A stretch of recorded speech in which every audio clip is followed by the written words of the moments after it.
How to view liked posts on Instagram after the new Instagram update. So in this video, I'll go ahead and teach you guys how you can go ahead and view your liked posts. So let's just go ahead and get right into it. So I'm gonna go ahead and leave a like on this post right here for an example, but we're gonna want to go ahead and click our profile here, guys, and then go ahead and click the three horizontal lines at the top right corner, and then click your activity, the third option, right?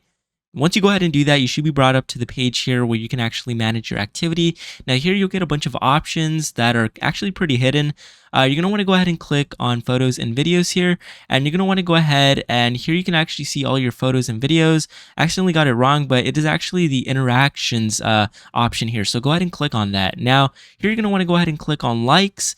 And you can actually see that you'll be able to see all of your liked posts here, as well as liked reels, videos, and everything else, right? So you guys can see that the post we actually liked earlier, for an example, is actually right here. So this essentially is going to be how it works, guys. And this is where you can actually view all of your Instagram posts that you've actually liked, right? So with that being said, hopefully you found this helpful. Please leave a like on this video, subscribe to the channel, and I'll go ahead and see you guys until next time.